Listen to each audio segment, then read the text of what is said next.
Salve, salve ouvintes e ouvintes do podcast do lado esquerdo do muro. Estamos de volta mais uma semana, eu, Marcos Gorenstein e João Miragaia. Fala aí, João. Tudo na boa? Fala Marquinhos, tudo na boa? Nosso episódio 300. Trezentou, é isso aí, porra. Que isso, 300 hein, João? episódios, cara, desde 2019 na área, quase Quase seis 6 anos, anos, né? Foi quase seis setembro, né? O anos, nosso episódio, o nosso primeiro setembro. episódio foi em setembro, né? Eu sei Foi o que é episódio seguinte às segundas eleições daquela ronda de três eleições que três, tiveram em não, foram 2019 e mais, né? 2020. Não, direto foram três. Ah, e depois parou e teve Aí mais. um ano depois teve outra. Pois é, pois é. E Pô, aí um que ano e meio depois loucura. teve outra. E 6 anos. desgraçadamente não teve mais nenhuma depois. Pois é, agora que a gente, a gente queria que tivesse. Não tem, né? Não tem. E a situação tá feia, né? Depois desse. Enfim, acho que era melhor a gente estar em eleição até agora. De repente a situação tava melhor. Enfim. Isso aí, trezentou, muito tempo. Então, pegando muita experiência aí nesse tempo todo de estrada, né? Muito legal. Legal obviamente, agradecendo também todas e todos os ouvintes e ouvintes, né? Do nosso podcast aí, afinal de contas, como a gente sempre fala, é por vocês, né, que estão sempre dando aquela moral, então ouvem a gente vê o número de pessoas ouvindo a gente, isso é sempre gratificante, e enfim, isso é por vocês. E Então é obrigado ao isso. pessoal que colaborou aí, vocês vão Ah, escutar as claro, suas a gente vozes. no, na, na, na- ao andar do episódio, vocês vão aí ouvir as colaborações de ouvintes que mandaram pra gente aí o áudio. A gente vai botar aí Solta para uma agora, vocês. Marquinhos. Solta uma agora para o pessoal ver do que a gente está falando. Vamos soltar então. Fala Marquinhos e João, eu já era fã de vocês, mas depois do episódio 271, virei uma super fã. Esse episódio foi um marco pra mim. Ao vocês abordarem a questão dos traumas, tanto das crianças israelenses quanto palestinas, vocês se posicionaram de uma forma muito contundente e se recusaram a desumanizar qualquer um dos lados. Vocês, além de serem excelentes comentaristas, são pessoas extraordinárias. Não tem um episódio que eu não escute. Parabéns pelos 300 episódios e que venham muitos mais. Beijos da superfã, Maria Célia. Bom, é isso. Essa foi a contribuição, a primeira contribuição aí de um dos nossos ouvintes e colocarei outras aí ao longo da edição. Bom, João, apresentamos aí no dia 15 de maio. O que que é o dia 15 de maio, João? Efeméride aí, cara. Sabe 15 de dizer? maio, eu sei o que é É. 14.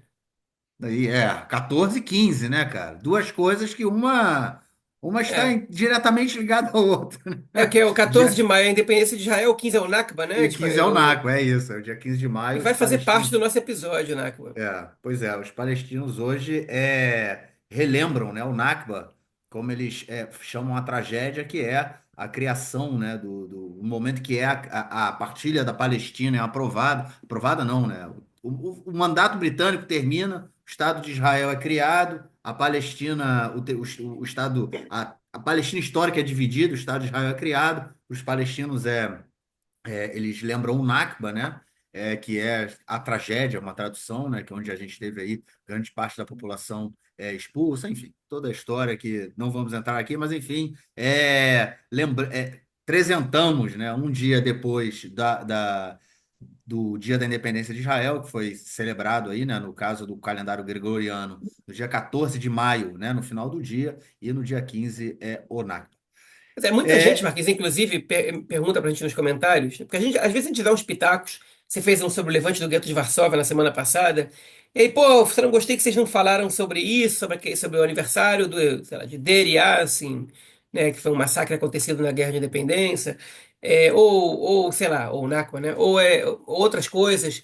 Pô, podia ter falado mais sobre. Olha, primeiro, a gente gostaria de poder fazer um bloco específico de eventos passados, históricos, ou de elementos centrais da sociedade israelense, mas tá difícil por causa dos episódios que estão ficando muito longos por causa da guerra, né? Desse conflito que a gente está vendo agora acima da média e a gente tem que, enfim, a gente tem compromisso com comentar sobre o que acontece durante a semana.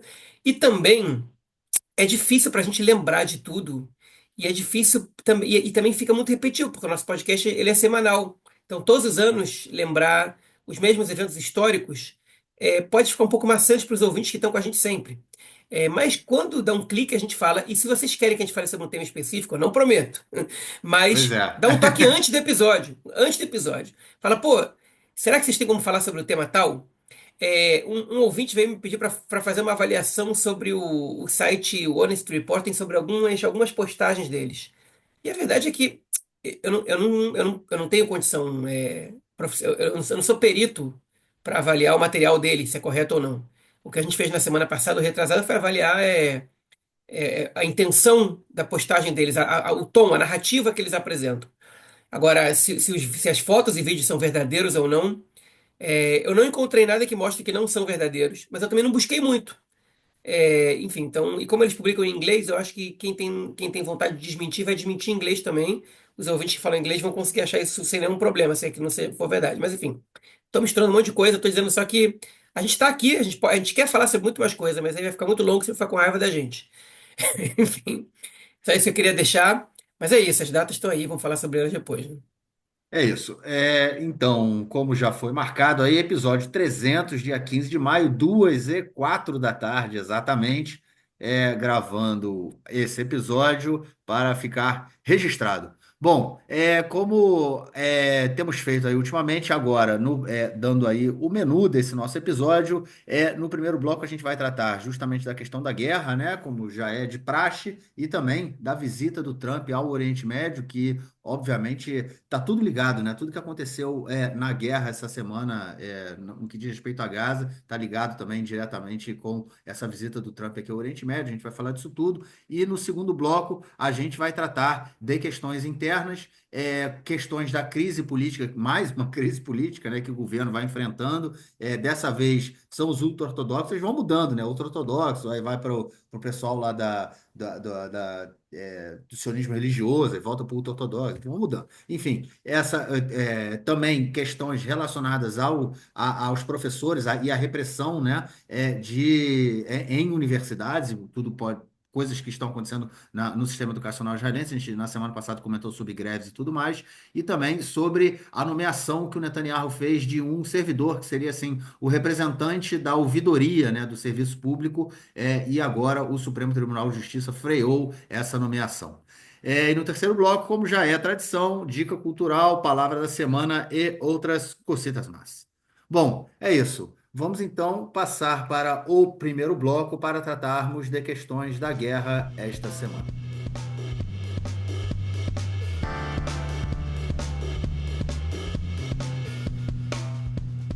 Olá, bom dia. Eu sou o Henrique, moro aqui em Santo André, São Paulo. Tenho 26 anos. No momento sou estudante de física. Primeiro eu gostaria de contar uma história sobre envolvendo o podcast que vocês produzem. Eu comecei a ouvir o podcast mais ou menos ao mesmo tempo que eu comecei a namorar e tem sido a trilha sonora das nossas indas e vindas de carro para seja lá onde que a gente quer ir, passando raiva juntos, ouvindo histórias de coisas que acontecem literalmente do outro lado do mundo. Mas, enfim, é sempre um passatempo agradável, apesar das notícias nem um pouco agradáveis. E a segunda coisa que eu gostaria de falar é do trabalho de vocês, propriamente dito. É muito bom, gosto muito, acompanho toda semana e me ajudou a perder um pouquinho dos preconceitos que eu tinha em relação a Israel, Palestina, árabes, judeus, porque toda vez que essas notícias chegam até aqui, elas sempre chegam com vários rótulos já. Então, esse lado é o bom, esse lado é o ruim, esse lado são os malvados, esse daqui são os coitados, você tem que apoiar isso ou você tem que apoiar aquilo, porque A, B, C, D e E. E, enfim, o programa de vocês me fez abrir um pouco os olhos para ver que existe, enfim, é mais complicado do que isso. E, inclusive, correr atrás de mais informação a respeito. Então, estou lendo um livro agora sobre a questão palestina e seguindo as dicas que vocês postam. Enfim, gostaria de agradecer pelo trabalho, realmente muito legal. E eu contribuiria mais se desse, mas essa vida de estudante, a verba não é muito abundante para isso. De qualquer maneira, muito obrigado e boa sorte aí, porque só de ler as manchetes dessa semana, pelo visto, vai ser uma semana longa. E outro momento que eu esqueci de comentar foi quando, umas 2 semanas atrás, vocês me mandaram os parabéns no programa. Eu fiquei realmente, genuinamente muito feliz. Fui pego totalmente de surpresa, que, enfim, minha namorada fez um pequeno drama, falou, não, eles nem viram, tal, não sei o quê. Quando vocês mandaram os parabéns, eu estava dirigindo, por sinal, e fiquei bem contente. Mas, enfim, era isso que eu tinha para falar. Bom, gente, como eu falei aí no início do episódio, né, tudo que aconteceu essa semana em relação à guerra tá ligado à visita do Trump também aqui ao Oriente Médio, né? Lembrando que ele não vem a Israel, Arábia Saudita, Catar, são os países onde ele vai passar, não passando por Israel, né? Ficou com aquela dúvida se ele viria ou não, e depois ele decidiu não vir. Enfim, a gente nos últimos dois episódios, né, a gente comentou, pô, a guerra em Gaza continua uma coisa mais do mesmo, né? A gente não tinha nenhuma novidade acontecendo, nenhuma tentativa de se chegar a um acordo, o agravamento da questão humanitária, da fome e tudo mais. E essa semana as coisas mudaram completamente de figura, né? A gente teve bom, para começar, a gente continua tendo o agravamento da fome, né? A ajuda humanitária continua não entrando na faixa de Gaza. A situação vem piorando. Inclusive, saiu uma matéria no jornal Haaretz essa semana, ontem, falando que oficiais estão informando que a situação está gravíssima, oficiais do Exército, né? Eles deram em uma matéria para o jornal, pro New York Times, né? Eles falam que a situação em Gaza está gravíssima, e, enfim. A gente sabe o que está acontecendo, mais para frente eu vou passar dados aí para vocês que nos mostram isso que está acontecendo. E também tivemos a libertação do soldado Idan Alexander, o soldado israelense de dupla nacionalidade, ele é israelense e americano. A família dele vive nos Estados Unidos, ele veio para cá para servir ao exército. No 7 de outubro, ele não tinha que ficar na base, ele optou por ficar na base por conta dos amigos dele ali, do batalhão que iam ficar também, ele ficou e foi sequestrado no 7 de outubro, ficou lá e estava lá até agora, até que o governo americano, em uma negociação direta entre o governo americano e o Hamas, não envolvendo o governo israelense, Benjamin Netanyahu também, obviamente, eles liberaram, o Hamas decidiu liberar o soldado Idan Alexander por nada em troca, não recebeu absolutamente nada em troca pela libertação do Idan Alexander. E no dia seguinte, o Donald Trump veio aqui para o Oriente Médio, e as coisas também começaram a esquentar um pouco mais em Gaza, até porque teve uma tentativa de assassinato do Muhammad Sinwar, que é o irmão do Yahya Sinwar, que era o líder do Hamas que foi morto por Israel já durante a guerra. Agora, a gente teve um mega ataque em Gaza também, né, nessa tentativa de matar o Muhammad Sinwar, que assumiu, né, o cargo aí depois da morte do irmão. Não temos informação ainda sobre a morte, se foi bem sucedido ou não nessa tentativa aí de assassinato. Ao que tudo indica, as informações dizem que sim, mas não há uma confirmação. E O junto a Hamas isso, a nega, gente. né? O Hamas nega. Ah, o Hamas está negando? Enfim, O Hamas disse ok. que ele não estava lá. Não estava lá. Enfim, mas também não tem. Bom, eles não vão dar prova de vida também, né? Não vão dar esse mole. E junto a tudo isso, tem, como eu comentei, a visita do Trump aqui ao Oriente Médio, né? Que, enfim, bagunçou o coreto, né? Megas acordos financeiros com a Arábia Saudita, acordo militar, acordo com o Catar, acordo com a Síria, o Oriente Médio mudando e Israel absolutamente de fora de qualquer negociação que está sendo feita no presente momento no Oriente Médio. O governo israelense está com muito pouca moral, muito baixa moral também, e sem um grande poder de influência em todas essas movimentações que estão acontecendo. É isso, Pois é, João. Marquinhos. Um Foi grande, mal. um grande curto resumo dessa semana que marca o nosso episódio 300.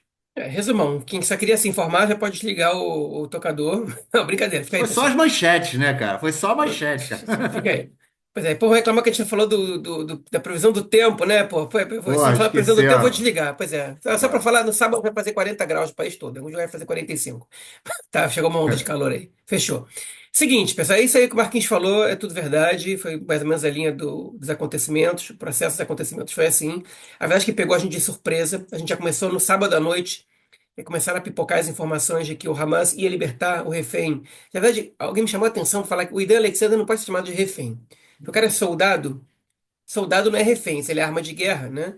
E se você a gente chama esse evento de guerra, né? A gente se refere a ele como guerra, pode ser que esteja acontecendo outras coisas dentro do contexto da guerra, mas se a É gente se refere verdade. a tudo como guerra, então ele é um sequestrado, capturado, né? É Mas verdade, é verdade. as pessoas que estão em Gaza, boa parte delas agora, dos israelenses, né, sequestrados, boa parte deles são, acho que a maior parte é de militares.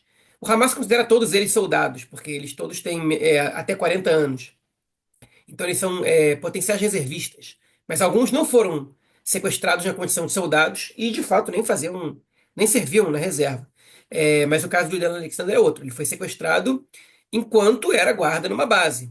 Então Então, o termo ideal para ele, a gente fala reféns, porque no Brasil o termo foi usado para se referir a todos os sequestrados, mas aqui em hebraico, inclusive, se usa o termo hatufim, sobre o qual a gente falou algumas semanas na palavra do dia, que é sequestrados. Refém é ben arubá, e não se usa tanto essa expressão. Curioso, quem mais usa essa expressão é Netanyahu, mas também nem sempre. Fechando esse parênteses, o Idan Alexander foi libertado, né? Começaram a pipocar as informações no sábado à noite que ele podia ser libertado e, assim, rapidamente o Hamas já divulgou a informação de que ele seria solto sem nenhuma contrapartida. E o governo Trump ainda estava negociando a soltura, a libertação, a soltura, não sei também a expressão exata, mas a entrega, a devolução dos 4 corpos de reféns mortos que também tinham dupla cidadania. Dan Alexander era o último sequestrado com dupla cidadania vivo. Dupla cidadania, no caso, cidadania israelense e estadunidense, norte-americana, como vocês quiserem chamar. Tem outros com dupla cidadania, mas nos Estados Unidos só o Idan Alexander. E outros 4 corpos, né, de pessoas sequestradas em Gaza. E a informação começou a chegar, e isso não é à toa que coincide com a vinda do Trump para a região. Quando eu digo para a região, eu me refiro ao Oriente Médio. Trump não vem a Israel dessa vez. Quem acha que isso não significa nada, tá errado. Isso significa alguma coisa. O Trump tá vindo para cá para fazer acordos que envolvem muito dinheiro, e os acordos que ele faz com Israel envolvem menos dinheiro, e normalmente são os Estados Unidos quem está dando esse dinheiro. E os acordos que ele veio fazer aqui, na região, são acordos nos quais esses países com quem ele está dialogando estão colocando dinheiro nos Estados Unidos. Ele acabou de fazer um acordo com a Arábia Saudita, sobre o qual a gente vai falar mais tarde, que de 600 bilhões de dólares em um espaço tal de anos, que envolve 142 bilhões de dólares somente em compra de armas de indústrias dos Estados Unidos para a Arábia Saudita. Ou seja, eles vão pagar por isso. Coisa que Israel nem sempre faz. Às vezes Israel recebe crédito e paga, e às vezes Israel recebe dinheiro mesmo para comprar arma dos Estados Unidos. Enfim, que é um caso no qual os Estados Unidos estão dando dinheiro. E em valores muito inferiores a isso. A gente está falando agora de ajuda de 4 bilhões, 5 bilhões, né, que é essa ajuda que os Estados Unidos já para Israel deu para Israel no ano passado. Então o Trump está vindo aqui porque ele quer ganhar dinheiro, ele quer lucrar, ele quer fazer negócio. E Israel, hoje em dia, não só representa uma enfim, um aporte financeiro que os Estados Unidos dá, que não tem uma contrapartida financeira, nesse caso econômica, você pode ter uma contrapartida estratégica, política, segundo as visões de alguns, mas econômica, ela é muito difícil de a gente poder precisar se existe alguma contrapartida econômica, se tem algum lucro para os Estados Unidos por isso. E em segundo lugar, porque Israel representa uma pedra no sapato também para os interesses dos Estados Unidos para com as outras nações na região, né? Então, essa libertação, ela foi. O Marquinhos me mandou um artigo do Barak Ravid, que descreveu os bastidores dela. Vou deixar o Marquinhos falar sobre esse artigo se ele quiser mais. Mas muito interessante como as coisas foram construídas.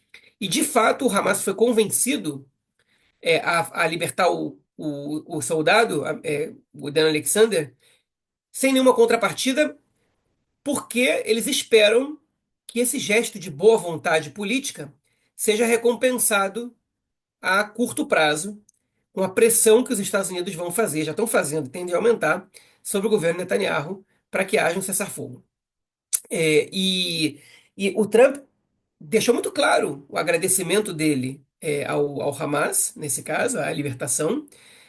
Ele deu uma alfinetada no Hamas em outro momento, disse que a população de Gaza, para viver bem, precisa que os seus líderes parem de matar, sequestrar e torturar, e, enfim, outras populações, se referindo ao 7 de outubro principalmente, mas, de uma maneira geral, a gente tem visto um esforço muito grande, uma pressão muito grande do governo dos Estados Unidos para que haja um cessar-fogo em Israel, mais do que estava fazendo, por exemplo, há 2, 3, 4 semanas. Foi a primeira É, vez foi a primeira vez que o Trump falou em final da guerra e ele falou também final dessa guerra cruel, né? Ele deu uma, um tipo, né? adjetivo, né? Exatamente. Ele deu um adjetivo relevante. E assim, é importante a gente comentar sobre essa situação, porque é o seguinte: o Netanyahu, ele não foi um membro ativo nessas negociações. Segundo um membro do alto escalão do governo dos Estados Unidos, o Netanyahu ele foi ele teve uma participação muito marginal. Basicamente, o que eu entendi dessa declaração, né, quando eu li, foi que ele foi sendo informado. Ele disse: o Israel teve uma participação, sim, pela pressão militar que fez sobre o Hamas. Ou seja, no governo dos Estados Unidos, tem gente que acredita que a pressão militar ela é um elemento que auxilia na libertação dos reféns. Segundo, tem dito aqui parte da mídia israelense, né, o, o Hamas ele tem muito mais receio do Trump do que do governo israelense. Do que o Trump pode fazer ou o que o Trump pode permitir que Israel faça. Então, a pressão militar de Israel, na verdade, ela é condicionada à permissão dos Estados Unidos, à conivência dos Estados Unidos. Quando a gente fala em pressão militar, a gente fala dos bombardeios e ataques sequentes que dessa semana mataram centenas de pessoas, né? Mas, enfim, então tem gente que dá para isso um determinado crédito. Eu não sei até que ponto isso é real, porque eu já escutei vários especialistas dizendo que isso coloca muito mais as vidas dos reféns em risco do que ajuda na pressão sobre o Hamas. Até porque a gente sabe muito bem que se a gente quiser ver todos os reféns de volta, pelo menos os que estão vivos, que voltem ainda com vida, um acordo ele está na mesa e Israel não aceita esse acordo, que inclui o fim da guerra. Então, nesse aspecto, eu sou muito cético em relação a esse comentário. Mas o fato é que tudo combinou. A visita do Trump para o Oriente Médio combinou com essa libertação.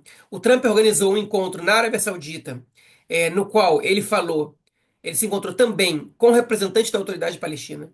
Ele adiantou os acordos que ele fez com a Arábia Saudita que antes, dentro desses acordos, estava incluído a normalização das relações entre a Arábia Saudita e Israel, e agora já não estão mais. Se Israel perdeu o bonde desse acordo, pode ser que aconteça outro no futuro, mas esse bonde Israel perdeu. Ou seja, a Arábia Saudita, tudo que eles exigiram para fazer a normalização com Israel, que dependia dos Estados Unidos, aconteceu, mas não teve normalização com Israel. Ou seja, não teve a contrapartida. Porque eles fizeram uma exigência para Israel, que fosse caminhar na direção da criação de um Estado palestino. E o governo israelense se recusa, e aí perdeu o bonde por causa disso. E agora eu não sei se vai ter outro bonde, ou quando vai ter, porque a Arábia Saudita já recebeu tudo que eles queriam, exceto a criação do Estado palestino, e entre nós, eles não estão tão preocupados assim com isso. É, e depois o Trump se reuniu com o presidente da Síria, o Al-Julani, né, o Ashraf, né, agora ele quer ser chamado pelo seu nome original, não pelo seu nome de guerra. O Trump retirou as sanções sobre o governo sírio, no momento que Israel estava atacando a Síria, semana passada vai lembrar o que aconteceu, retirou as sanções e convocou a Síria a fazer parte dos acordos de Abraham. Isso não vai acontecer, porque a relação de Israel com a Síria não tem nem a ver com os governos, né? Até tem. Mas antes dos governos, existe um pontinho muito básico na relação de Israel com a Síria, que chama as Colinas do Golã, que é um ponto muito sensível para Israel, e o governo sírio não vai desistir. Nenhum governo sírio. O Estado sírio não vai desistir de ter as Colinas do Golã de volta, e Israel não está numa condição que pode sequer negociar entregar as Colinas do Golã. A gente está num momento de radicalização da população. As Colinas do Golã não vão ser entregues à Síria. Não vai ter acordo de paz com a Síria por enquanto. Israel nem precisa muito, porque a Síria não oferece muito, não ameaça muito Israel. E ele vai se encontrar com o presidente do Líbano também. Olha com quantos chefes de governo e de Estado ele vai se encontrar nessa visita. E Israel não, o Netanyahu não é um deles. Ele não vai dar uma parada em Israel. Quem veio para Israel foi o Steve Witkoff. E ao contrário de fazer acordos que são bons para os dois lados, que é pelo menos o que está acontecendo ali na visita do Trump para o Golfo, o Witkoff veio pressionar Israel a um acordo que não é bom para o governo israelense. Que, para mim, é ótimo para Israel, mas para o governo israelense não é. Ele quer um cessar-fogo de 70 a 90 dias, com um compromisso sério de Israel do cessar-fogo permanente, em troca de 10 reféns vivos e metade dos mortos, que seriam, sei lá, cerca de 20, vamos supor, 15, né? Cerca de 15. E 16, ou 16, uma coisa assim, estou perdendo a conta aqui. E o governo israelense não quer. Não quer um período tão longo, não quer negociar cessar-fogo temporário, com um período de 70 a 90 dias, não quer se comprometer às negociações por um acordo permanente. E o Hamas está dizendo o seguinte: olha, a gente deu nossa já de boa vontade, mas agora está na vez de Israel. Eles têm essa carta agora para apresentar. A gente libertou o Idan Alexander. Não era quem vocês mais queriam. Agora faça alguma coisa. E segundo algumas fontes do mundo árabe estão trazendo também, o Hamas, a liderança do Hamas está um pouco insatisfeita, um pouco decepcionada com a falta de recompensa pela libertação do Idan Alexander. Ele chegou em Israel, é importante a gente falar sobre isso, visivelmente em bom estado de saúde. É óbvio que ele sofreu tortura, é óbvio que a gente sabe disso, isso tinha sido relatado desde antes por outros presos que estavam com ele e foram libertados. Mas ele chegou num estágio de saúde que não é preocupante. É, ele, enfim, os pais dele vieram dos Estados Unidos para encontrar com ele. Os pais dele são israelenses. Ele nasceu nos Estados Unidos e quis vir para Israel para servir o exército. Isso é muito comum com cidadãos dos Estados Unidos que têm pais israelenses. E os pais dele e ele foram muito gratos ao Trump, mas não agradeceram ao Netanyahu. E a verdade, tem nada que agradecer ao Netanyahu. Se fosse depender do Netanyahu, ele podia morrer em Gaza. E o Trump fez todos os esforços possíveis para ele ser libertado. O Trump não fez isso porque ele é uma boa pessoa, uma má pessoa. Ele fez isso por causa do interesse dele. E isso foi uma ação positiva, né, que o Trump tenha feito isso. Então, como é uma ação positiva, que o Trump esteja pressionando por um cessar-fogo. Se as intenções dele são A, B ou C, não importa. O que importa é o que ele está fazendo. E o que ele está fazendo, nesse caso, é positivo. Em outros casos, não é. É, e, o não agradecimento do Idan Alexander ao Netanyahu gerou um ataque violento da mídia pró-Netanyahu contra a família dele inteira. Agora que ele voltou, a gente pode criticar, né? E estão questionando até as circunstâncias nas quais ele foi capturado. O Inon Magal, um âncora aí do Canal 14, estava dizendo isso, que a culpa dele ter sido sequestrado foi dele, né? Essa era a mensagem que ele estava passando. Então ele tinha que ser muito grato ao primeiro-ministro por todo o esforço que ele fez e por ele não estar mais em Gaza, porque graças às boas relações do Netanyahu com o Trump que isso está acontecendo. Mas as relações do Netanyahu com o Trump não estão boas. A gente comentou na semana passada sobre essa crise, sobre a relação com os Houthis, que inclusive lançaram mísseis essa semana contra Israel. Eu estava em Jerusalém e escutei 3 alarmes essa semana, foi mais que o normal. Ainda não está tendo voo regularmente aqui, tem empresas que anunciaram que só vão voltar a voar em meados de junho. Enfim, aparentemente, para sabotar esses esforços por um cessar-fogo, o que fez o governo israelense tentou matar, talvez tenha matado, o Mohamed Sinwar, que nesse momento é a principal liderança do Hamas na faixa de Gaza. Mohamed Sinwar, como o Marquinhos falou, irmão do Yahya Sinwar, que é visto pelos palestinos de Gaza como o bad cop, né, o policial mau. Ou seja, o Yahya Sinwar ele era mais tranquilo que o irmão. O Mohamed Sinwar é visto como o cara mais cruel da liderança do Hamas, mais duro. E ele hoje é quem manda nas paradas ali. Ele não tem todos os atributos que tinha o Mohamed Def, que tinha o Yahya Sinwar, cada um tem as suas características, mas ele era uma liderança importante ali. Talvez continue sendo, talvez ele não tenha sido morto. Israel atacou um hospital, alegando que ele estava no subsolo. E a gente não sabe se ele está, ainda não há confirmação. Mas nesse ataque morreram 16 pessoas. E os ataques israelenses nas últimas semanas, as informações que estão chegando, é que a maioria dos mortos são mulheres e crianças. O que está acontecendo em Gaza agora é dos piores períodos do ciclo de violência atual. É uma matança que você não tem nem como justificar os porquês de você estar atacando. O Hamas não solta mais foguetes contra Israel. O Hamas soltou 2. Três, na verdade. Um contra Ashkelon e 2 contra Sderot. No dia que Israel tentou matar o Mohamed Sinwar, que é um tipo de resposta. Mas tinha um mês, cerca de um mês, o Hamas nem foguete soltava mais contra Israel. Eu não estou dizendo que o Hamas é bom, eu não estou aqui defendendo o Hamas, vocês nunca vão me ver fazer isso na minha vida, pelo contrário. O Hamas é a pior coisa que tem. Principalmente para mim, que sou judeu e israelense. Não estou defendendo de jeito nenhum. Mas a questão que eu estou apontando aqui é que essa guerra que está acontecendo agora, ela não tem absolutamente nenhuma justificativa. Você fala, então fala que é genocídio, pode até ser que seja. Outra vez, eu não vou entrar nessa categorização, porque eu sou um cara meio chato com terminologia, mas tem momentos que você não precisa chamar de genocídio para uma ação poder ser ainda pior que um genocídio. Porque é uma guerra, é uma matança por política. Por política. São bombardeios que são feitos, é óbvio, o alvo dos bombardeios são membros do Hamas? São. E tá morrendo um monte de inocente. E você não tem nem a desculpa de que é para proteger Israel para derrotar o Hamas. Porque você não tá protegendo Israel de nada. E você não vai derrotar o Hamas dessa maneira. Então não tem mais razão nenhuma para tá acontecendo isso. Nenhuma. Pelo contrário, quem está pensando puramente em Israel, você está gastando dinheiro com o uso de armas, de aviões, de bombardeios, expondo soldados e expondo os reféns. O que tem de positivo nisso? Tem nada de positivo nisso, absolutamente nada. É matança desenfreada por fins políticos, né? A gente viu essa semana as notícias da quantidade de mortos, e para vocês terem uma ideia, eu vou dar aqui, saiu ontem no Área, isso é uma reportagem, e eu vou dizer para vocês agora quantos tinham mortos até ontem ao meio-dia, né? Essa semana foi assim: no dia 10 de maio foram 19 mortos por ataques israelenses, tudo por ataques do exército. No dia 11 foram 33, no dia 12 foram 46, no dia 13 foram 20 e no dia 14 foram 70, até meio-dia, até mais ou menos 2 da tarde. A gente está no dia 15, eu não tenho a informação atual. Ok? Minha matemática rápida aqui, que eu estou fazendo, a gente está falando de quase 200 mortos. Quase 200 mortos em uma semana. Por esse tipo de ataques, quando o Hamas, em todo esse período, lançou 3 foguetes e foi uma resposta ao ataque israelense.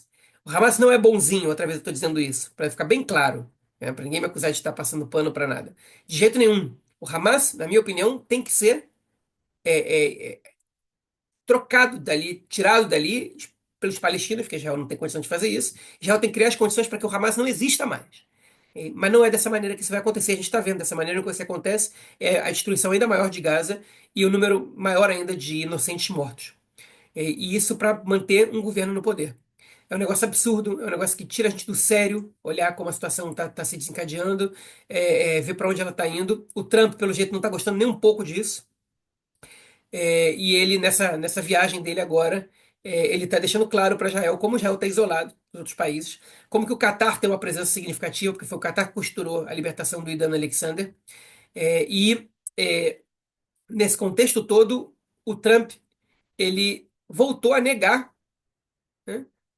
Voltou a dizer: o meu projeto para a faixa de Gaza que eu tinha dito não precisa acontecer. Se tiverem outras ideias melhores, eu estou com elas. Ou seja, aquela bravata dele, que óbvio que foi horrível, mas aquela bravata dele que ele soltou naquele momento, ele mesmo desmente essa bravata. Então Israel não tem nem mais no que se apoiar em relação a isso, né?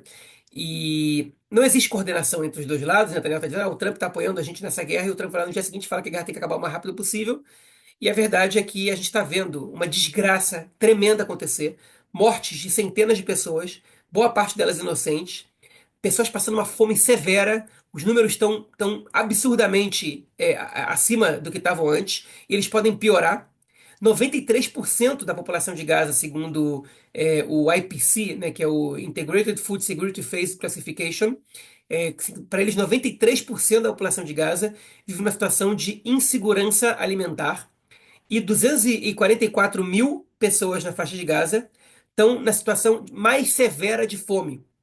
Eles calculam que 22% da população da faixa de Gaza já vive em situação de fome, e que isso pode chegar a 50% se nas 2 próximas semanas a ajuda humanitária não entrar. Então, e não tem nenhuma justificativa para acontecer o que está acontecendo em Gaza.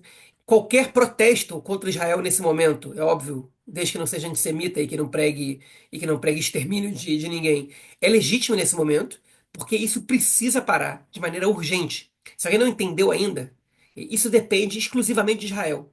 Existem propostas de cessar-fogo na mesa agora que libertam os reféns, que não vão trocar o Hamas, mas até podem dar início para isso, e não acontecem, elas não são aceitas pelo governo israelense.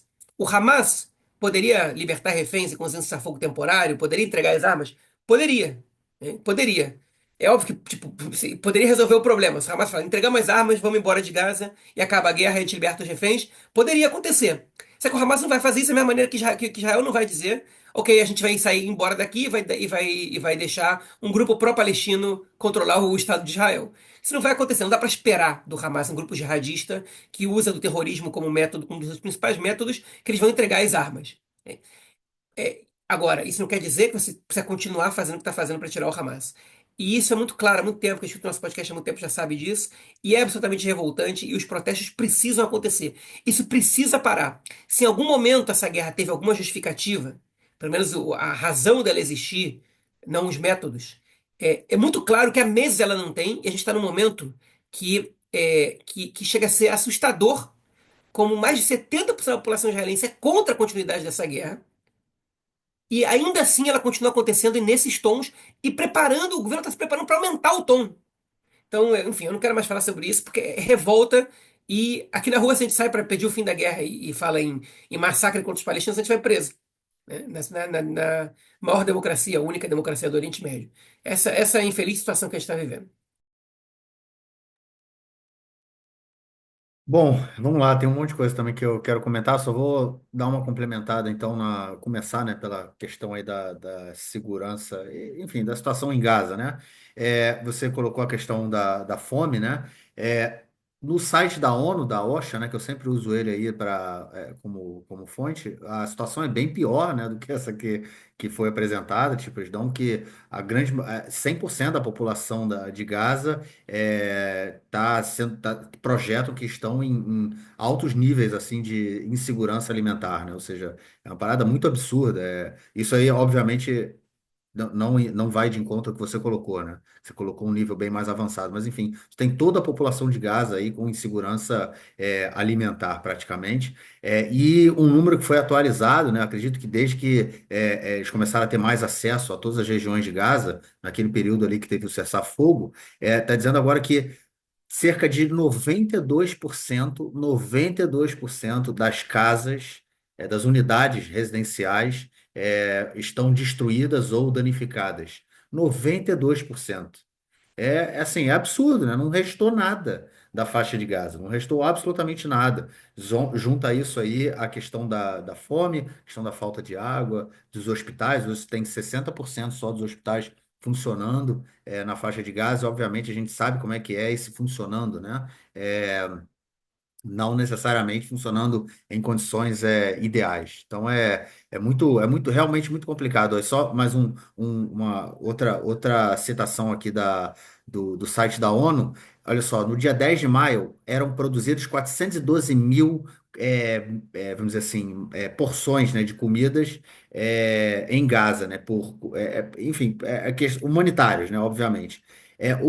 Isso representa uns 60% de diminuição do número que tinha em 25 de abril, que eram cerca de 1 milhão, um pouquinho mais de 1 milhão de comidas, de porções produzidas. Ou seja, entre 25 de abril e 10 de maio, teve uma redução de 60% do número de porções humanitárias produzidas na faixa de Gaza. Então, isso já enfim, a gente está falando da questão humanitária já, né? Da questão que já é absolutamente grave. Então a gente dá para ter uma ideia de como a situação tá colocada, além de toda essa do bombardeio e tudo mais constante, né? É severo para esse bombardeio que foi feito para tentar assassinar aí o Mohammed Sinwar. Ele foi nos moldes do bombardeio que foi feito para assassinar como chamava ele? No Líbano, Ih, rapaz, fugiu o nome dele agora. É o Nasrallah. Nasrallah. Foi o mesmo molde, assim, bombas absolutamente pesadas, que, enfim, quem tiver ali na região não tem como, né? Inclusive, eu vi um vídeo aí de pessoas voando com a explosão, coisa absurda. E foi nesses moldes, né? Então, e do lado do hospital, né? O hospital aparentemente não foi destruído, mas a quantidade de pessoas que fica ali ao redor, né? O hospital, durante o período de guerra, né? Então, mostra aí isso também foi, enfim, um dia depois da soltura do soldado Idan Alexander. E aí já entra então nessa questão aí do Idan Alexander. Eu acho que primeiro, né, foi uma resposta, essa tentativa do assassinato foi uma resposta de Israel a essa relação que foi criada entre o Donald Trump, entre o governo americano e o Hamas, né? E aí, dando essa questão dos bastidores, né, que foi interessante ler, o Hamas teria entrado em contato com um cidadão de Gaza que vive já nos Estados Unidos há anos, chamado Bishara Baba, que ele foi o organizador do movimento chamado Árabes Americanos pelo Trump, né? Então ele teve um contato aí com Donald Trump durante a campanha. O Hamas teria entrado em contato com ele e ele fez a ponte entre o governo e o Hamas no final de abril, e aí começaram as negociações para que o Idan Alexander fosse libertado.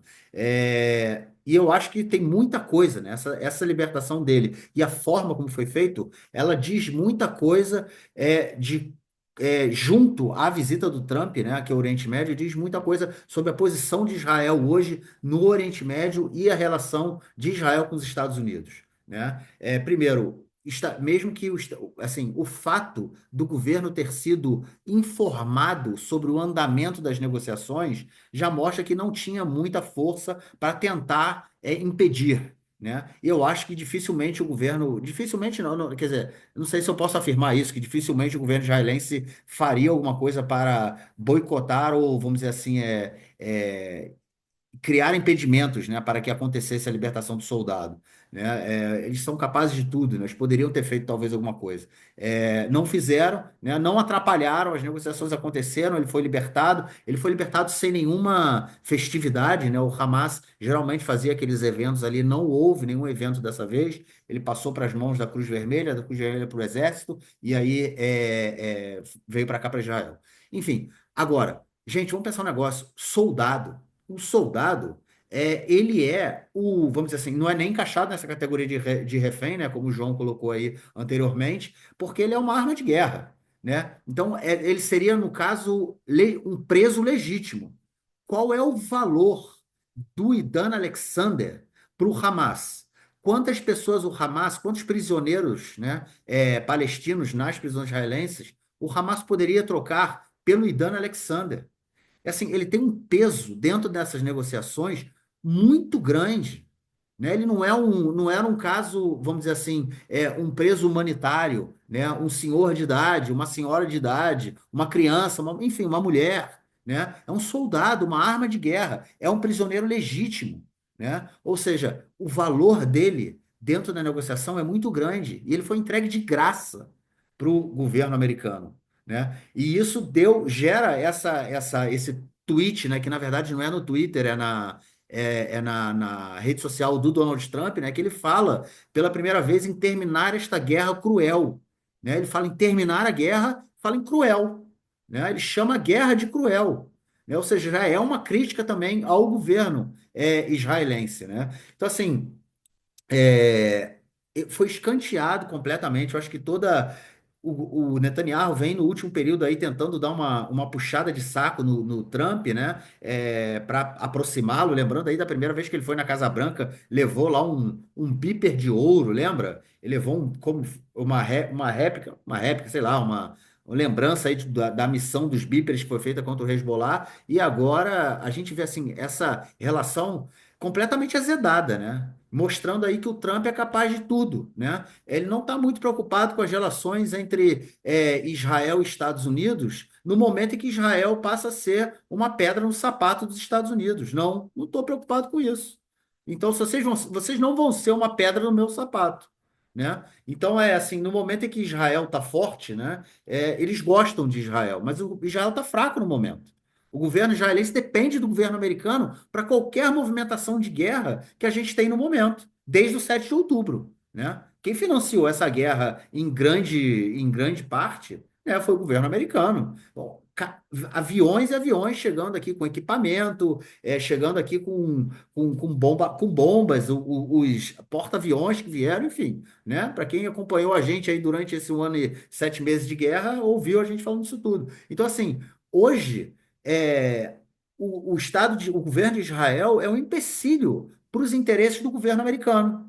Então, assim, ele virou e falou assim: meu amigo, você não está afim? Eu estou afim. Eu preciso para trazer mesmo que eles sejam filhos de israelenses, né, que vivem nos Estados Unidos, nasceu nos Estados Unidos, veio para cá, ele é um cidadão americano e é importante para o Donald Trump trazer ele para casa. Né?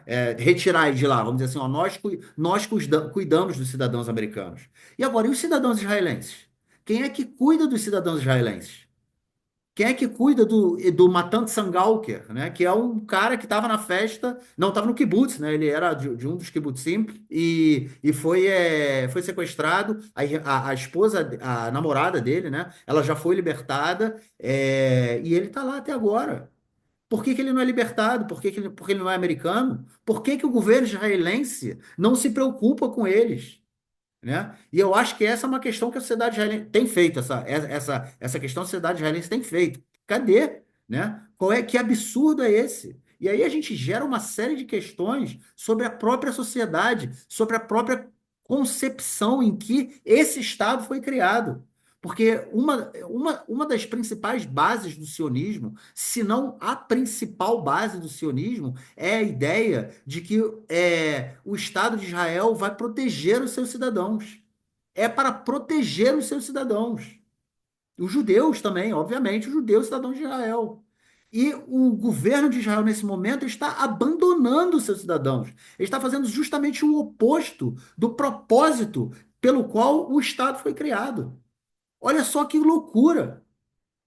Olha só que loucura, né? Então você precisa de um presidente americano para vir aqui libertar o cidadão israelense. E aí é Sara Netanyahu e o Netanyahu e todos os seus puxa-sacos começaram a criticar a família do Idan Alexander, que não fez nenhuma menção ao Netanyahu, que não fez absolutamente nada para libertar ele, a não ser não atrapalhar, né? Então, assim, assim, é surreal essa história, essa história toda aí com a questão do Idan Alexander, tanto a forma como o governo americano tratou disso, lembrando que não é de agora essa discussão. Há cerca de um mês atrás, a gente já vinha comentando isso, que havia a possibilidade do governo Trump fazer um acordo em separado.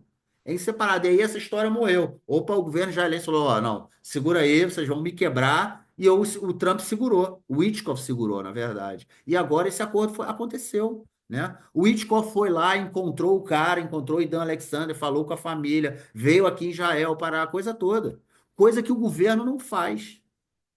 É assim, essa é uma parada muito surreal, né? Muito surreal. E eu acho que isso tudo mostra que o Trump encheu o saco.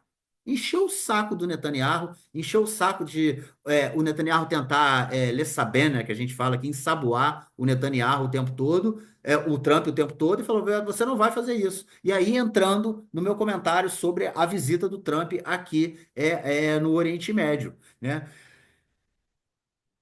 Vamos dar só um passo atrás e comentar o que estava acontecendo no Oriente Médio antes da visita do Trump. Há uma semana atrás, o Trump fechou um acordo com os Houthis, né? Os Houthis falaram: beleza, a gente não ataca mais navios americanos, ou seja, vocês vão poder passar ali pelo Canal do Suez novamente, sem nenhum problema, né? Vão passar ali de boa. E isso tudo em função daqueles ataques, assim, foram 15 dias, se eu não me engano, de ataques sucessivos americanos no Iêmen, até que os Houthis falaram: beleza, a gente para de atacar os navios e vocês param de atacar. Beleza, Israel ficou fora dessa negociação aí. Em nenhum momento eles falaram: ó, mas vocês param também de atacar Israel. Não entrou nessa negociação.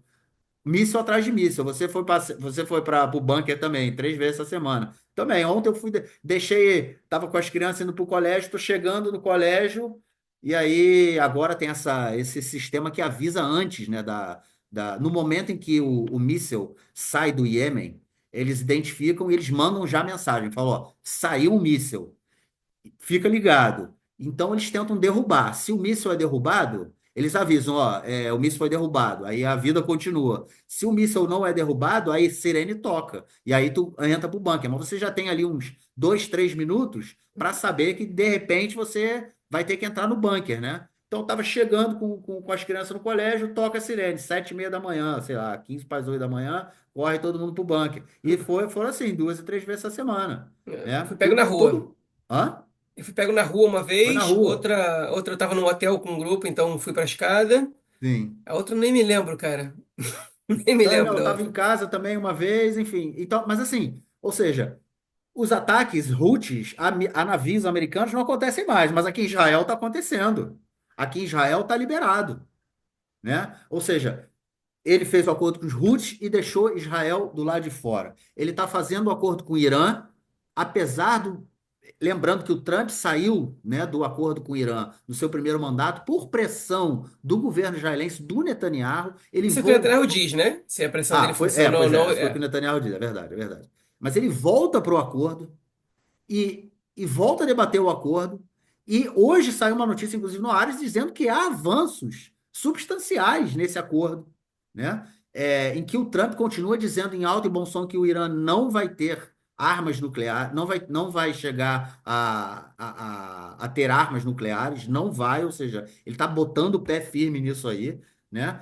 Ou seja, o acordo está avançando sem o interesse israelense, porque o interesse israelense era o sistema, o projeto nuclear, né? As usinas nucleares e enriquecimento de urânio. Então, enfim, tudo que fosse relacionado ao projeto nuclear iraniano no Irã, né?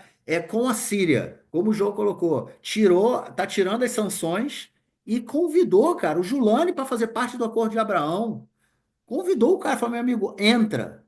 E o cara falou, ó, deixa, quando as coisas acalmarem, a gente pensa. Deu uma fugida do assunto. Se vai entrar ou não, vamos ver. As coisas estão mudando muito, né? Eu acho que assim, a gente está tendo uma mudança hoje no Oriente Médio por conta do Trump, assim, quer dizer, a mudança já começou basicamente antes, né? No primeiro mandato do Trump, é possível dizer, com o início desse acordo de Abraão, mas a partir do 7 de outubro muda completamente, né? E agora a gente continua vendo essa mudança acontecendo a passos assim absurdamente rápidos, né? Então tem a Síria agora com um governo novo, um governo que tem uma proximidade com a Turquia, que está deixando a Turquia ter uma presença militar também na Síria, e agora o Donald Trump falando para entrar aí para a Síria, entrar também nessa questão do Acordo de Abraão.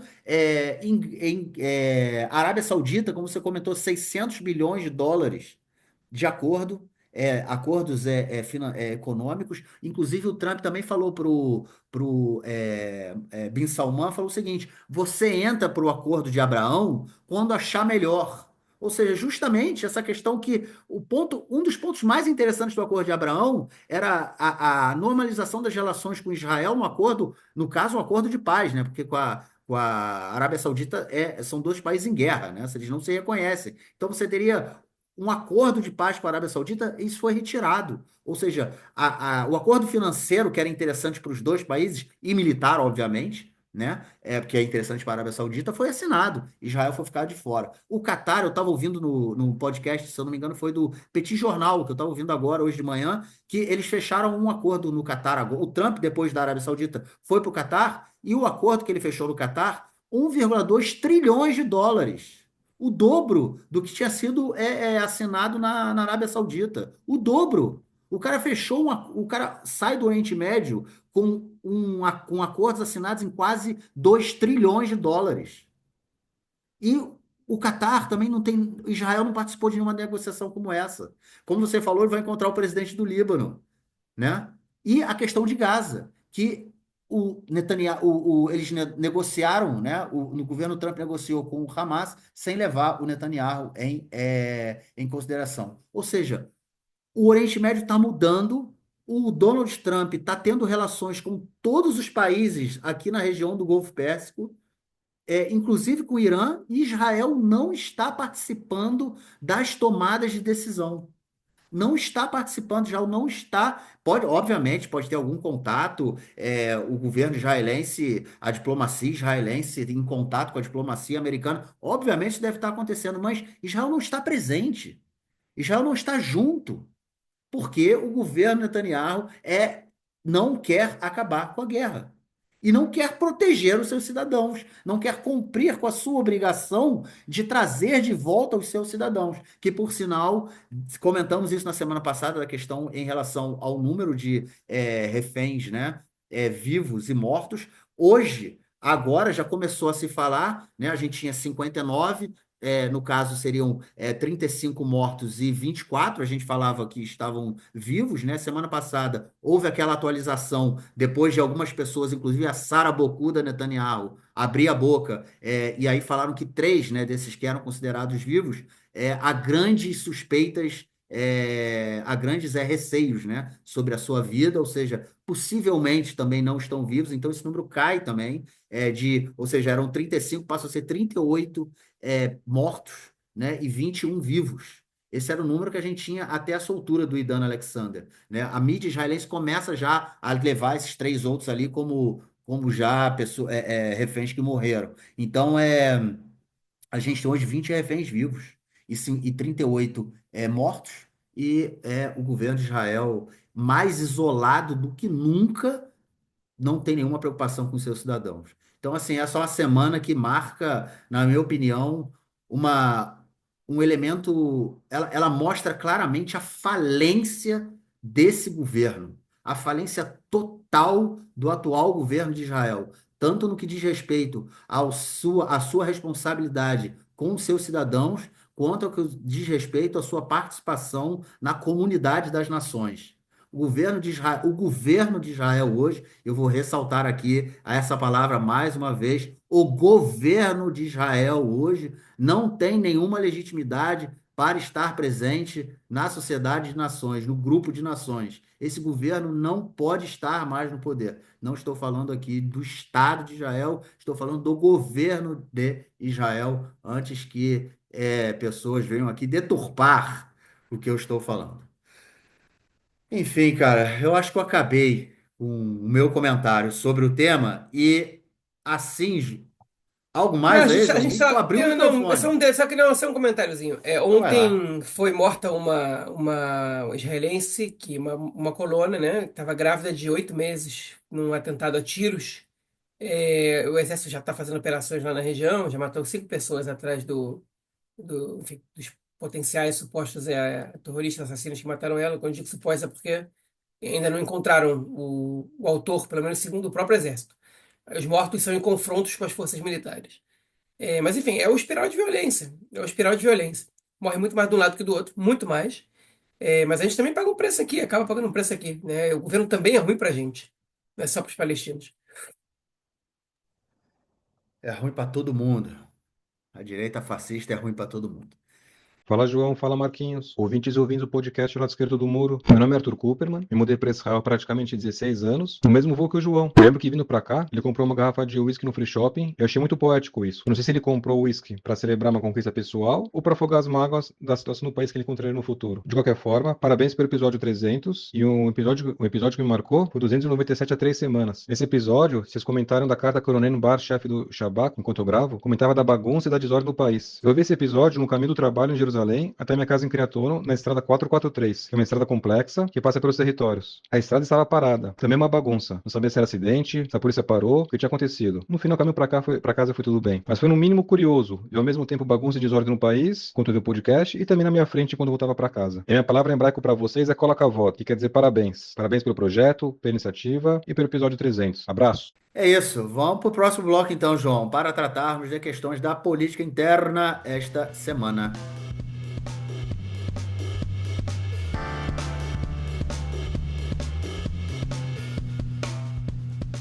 Olá, pessoal do podcast do lado esquerdo do muro. Aqui quem fala é a Vanessa, de São Paulo, capital. E eu gostaria de compartilhar um pouquinho da minha história conectada ao podcast.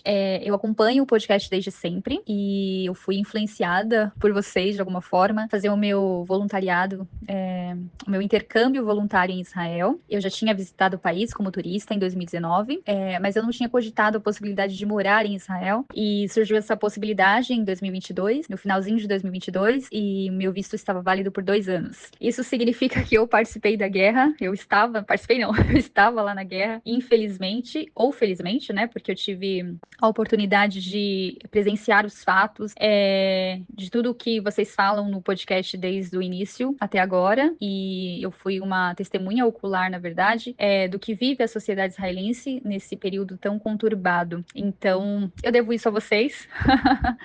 Muito obrigada por compartilhar os conhecimentos de vocês, uma vez por semana, por abrir essa roda de conversa, esse diálogo em que, independentemente da nossa religião, não precisa ser judeu, não preciso falar hebraico, eu não preciso ter determinada ideologia, é um diálogo aberto, uma conversa em que a gente pode fazer parte de alguma forma. Então, é muito gratificante fazer parte disso, de alguma forma, e agora estou podendo falar aqui aos ouvintes, então, que eu fui voluntária em Israel, eu trabalhei em um kibbutz, foi no kibbutz Baram, que no dia 8 de outubro de 2023 foi evacuado, e depois disso eu fui para um kibbutz ali na região do Arava, e depois, no finalzinho, eu fui transferida para um programa com autistas. Então, eu trabalhei com autistas na região de Rehovot. De norte ao sul, ao centro de Israel, eu participei desses programas de voluntariado. E em todo esse período da guerra, eu me atualizava da situação através do podcast do lado esquerdo do muro. Era a minha principal fonte de informação que eu tinha. Eu não consegui ser trazida para o Brasil com o avião da FAB, o meu nome não foi chamado. Eles tinham outras listas de prioridades. E eu acabei ficando no país por mais mais um ano. Retornei agora há pouquinho e continuo acompanhando o podcast. Então, muito obrigada pela oportunidade de participar e sucesso aí para vocês. E é isso. Continuamos ouvindo aqui conectados uma vez por semana, acompanhando todas as notícias e aprendendo cada vez mais sobre o Oriente Médio. Um abraço. Bom, gente, a pressão dos ultra-ortodoxos no governo continua, né? Vai de crise em crise, né, cara? De crise em crise, o Netanyahu ele deve acordar de manhã, ele deve levantar e deve, igual aquela pessoa que tá com um nível alto no bafômetro, sabe? Tu vai andando assim, meio capengando com a cabeça pra frente, cara. Eu acho que ele vai meio no automático, né, cara? Levanta e bonecão do posto total. De crise em crise ele vai caminhando. Pode ser crise externa, crise interna, vai que vai. Então nessa semana, os partidos ultra-ortodoxos continuaram a pressão em cima do governo. Desde a semana passada, eles começaram a frear qualquer votação de projetos de leis particulares, assim, de deputados, né, da base parlamentar que optassem enfim, apresentaram um projeto de lei sem que ele passasse por comissões, né, parlamentares.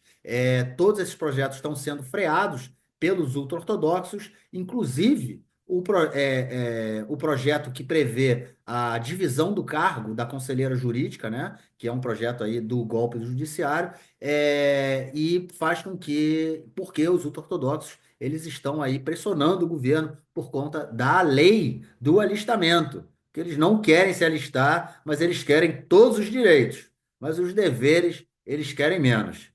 E aí, João, os ortodoxos vão derrubar o governo, cara? A gente vai ter que falar deles de novo, porque a gente falou na semana passada da crise dos professores, a gente vai tocar de novo nesse assunto hoje, não com tanto ênfase quanto na semana passada, mas os professores da rede ultra-ortodoxa não tiveram seu salário cortado. Foram praticamente o único setor do serviço público que conseguiu não ter o seu salário cortado por uma iniciativa brilhante, né, do deputado Eichler, do Partido Judaísmo da Torá, que conseguiu evitar que somente um grupo entre todos os servidores públicos não tenham salários cortados, que são os professores do ensino ultra-ortodoxo. Realmente o cara está de parabéns pela manobra política que fez, ele tem o governo na mão, né? Agora, eu não vou comentar mais sobre esse tema não, Marquinhos, você já fez esse comentário. O comentário que eu vou fazer é o seguinte, que é breaking news, e eu estava vendo isso agora. Não sei se vocês me pegaram rindo aqui, porque as cenas me causaram graça. Mas o Itamar Ben-Gvir, ministro da Segurança Pública, estava fazendo uma visita à cidade de Beit Shemesh. Beit Shemesh é uma cidade que metade da população dela é ultra-ortodoxa. Ela fica localizada entre Jerusalém e Tel Aviv, mais ou menos, um pouco mais perto de Jerusalém. E metade da população é ultra-ortodoxa e a outra metade se divide entre seculares, tradicionalistas e religiosos sionistas, né? Pouco mais religiosos sionistas. A população secular de Beit Shemesh quase não tem. Mas aí, Ben-Gvir foi fazer uma visita na cidade e de repente ele viu desenhado numa casa uma bandeira da Palestina, que ele se refere como bandeira da OLP, que obviamente que ele não quer dizer a palavra Palestina, né? Porque ele nega a existência de qualquer Palestina que exista. Só que aquela não é a bandeira da OLP, a OLP tinha outra bandeira, e aquela é a bandeira palestina. Enfim. Bom, de fato, ele foi até lá para fazer um vídeo na frente da bandeira da Palestina e mostrar, olha só, blá, blá, tipo, e aí o que aconteceu? Aquele é um bairro de Neturei Karta, que é um grupo muito minoritário de ultra-ortodoxos radicalmente anti-sionistas, daqueles que se reuniram com o ex-presidente do Irã, com o Ahmadinejad, que participaram de um evento de negacionismo do Holocausto. Os Neturei Karta não necessariamente são negacionistas do Holocausto, mas eles passam pano para quem é. Enfim, eles não estão, como judeus que foram mortos nas câmaras de gás, eles, tipo, estão nem aí. Mas o que eles estão fazendo em Israel? Eles estão em Israel porque viver na terra de Israel, não necessariamente no Estado de Israel, é um mandamento, segundo a lei judaica, e eles, para cumprirem o máximo possível de mandamentos que eles podem, eles estão aqui. Esses que estão aqui, né? Mas enfim, e eles viram o Ben-Gvir lá fazendo palhaçadinha no bairro deles, e eles foram para cima. Então, os vídeos aí pipocando no Twitter, e saiu no Haaretz também a reportagem, os caras indo pra cima do Ben-Gvir, empurrando o carro dele, ele sai do carro, o Ben-Gvir, a mulher do Ben-Gvir vai lá e dá um tapa num cara, num desse do enfim, bagunça danada, e eu acho que o Ben-Gvir não estava esperando por isso. E isso, olha, eu detesto os Neturei Karta, detesto esses caras, porque esses caras aí são, enfim, além de se sentar com os caras que querem me matar, né, tipo, de apoiar Hamas e tudo mais, eles também querem que o Estado de Israel, né, eles estão na política, né, de alguma maneira eles têm seus representantes ali. E eles querem que Israel seja o mais religioso possível. que não seja um Estado do povo judeu, mas que você impõe a lei judaica aqui. Né? Então, assim, eles são tudo que eu não gosto. Né? Tipo, mas eu gostei de ver um grupo que seja um grupo reagindo ao Ben-Gvir. Um grupo. Alguém foi para cima do Ben-Gvir, falar: aqui você não é bem-vindo, vai embora daqui. Porque grupo por grupo ninguém fez isso. Você tem manifestações individuais, às vezes, de alguma pessoa ou outra. Os caras desceram aos montes, dezenas, e foram para cima do Ben-Gvir. Não chegaram a bater nele, chegaram a empurrar o carro, sacudir o carro, né? Mas não chegaram a bater nele. A mulher dele não, a mulher do Ben-Gvir foi lá e bateu nos caras. Como chama ela? Lisa Ben-Gvir? Não me lembro agora o nome dela. Mas enfim.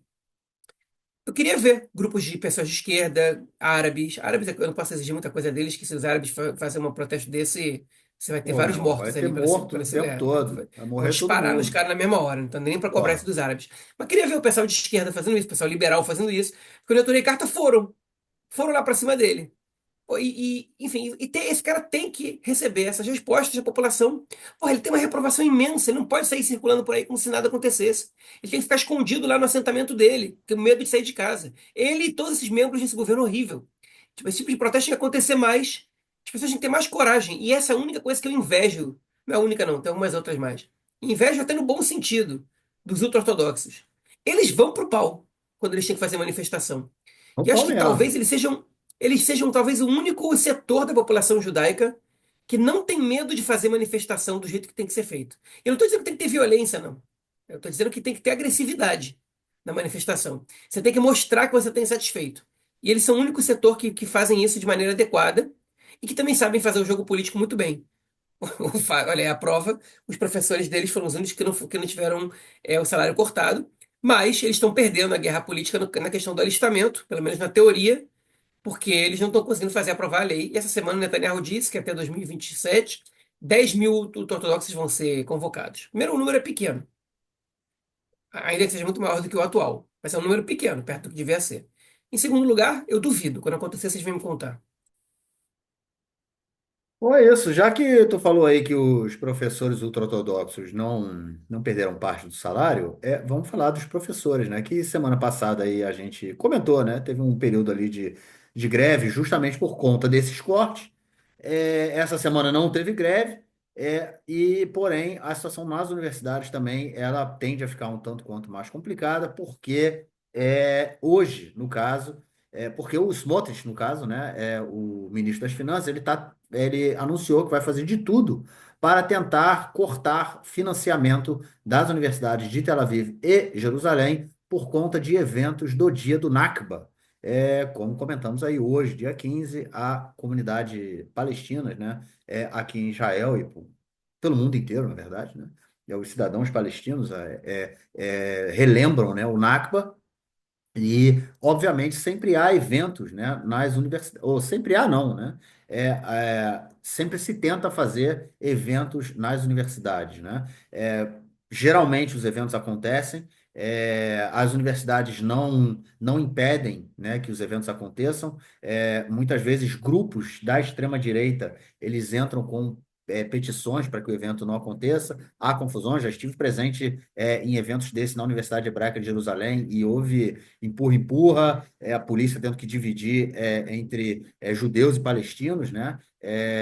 Enfim, muita confusão. E por conta desses eventos aí, e a pedido, na verdade, no ministro da Educação, Yoav Kish, o Bezalel Smotrich disse que vai fazer de tudo, né? Usar os meios aí possíveis para cortar o financiamento dessas universidades. É a democracia, né, João? É a democracia que quer simplesmente apagar a história do país.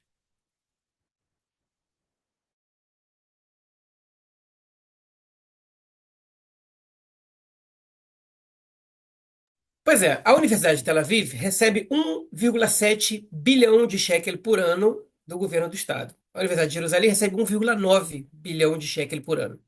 É um dinheiro bem grande, né? A gente está falando, aliás, o Arthur Cooperman até me corrigiu semana passada que eu fui fazer uma conversão de shekel para dólar. Em vez de eu dividir por 3, eu multipliquei por 3. Agora eu vou fazer corretamente, 3,5, né? 1,9 bilhão é mais ou menos 700 milhões de dólares. E 1,7 bilhão, 650 milhões de dólares, uma coisa assim. É bastante dinheiro que o governo dá, são universidades públicas, que também têm investimento privado, mas são universidades públicas. E aí o que acontece é o seguinte: a lei dos direitos do direito acadêmico, da liberdade de expressão, ela não proíbe manifestações em recordação da Nakba. O reitor da Universidade de Tel Aviv, ele disse isso.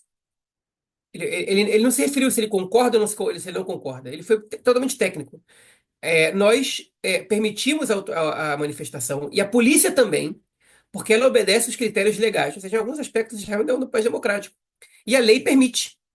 E ele disse isso, né, que o ministro da Educação, o Yoav Kish, ele foi até o Smotrich, que é o ministro das Finanças, para pedir o corte, um corte no orçamento, não de todo o dinheiro, mas de parte do dinheiro. Ele pode dizer, se não me engano, é, que o corte seja um valor 3 vezes maior do que o governo dá para atividades culturais. Uma coisa assim. Eu não me lembro exatamente como é que estava escrito na lei. Eu não sei quanto isso significa, mas ele foi lá até o ministro das Finanças para pedir. Olha, olha, reparem comigo, eu vou voltar ao meu pensamento. O ministro da Educação foi até o Ministério das Finanças para pedir que o Ministério das Finanças corte o orçamento das universidades públicas. Você entende o que eu estou falando? Volta, Tipo, volta o pensamento, João. Volta o pensamento. Volta, de novo, de novo. tipo, olha, é tipo, não sei, o ministro da Saúde dizer que não precisa contratar mais médico, não precisa de mais hospital, né? Que você pode cortar o orçamento dos postos de saúde.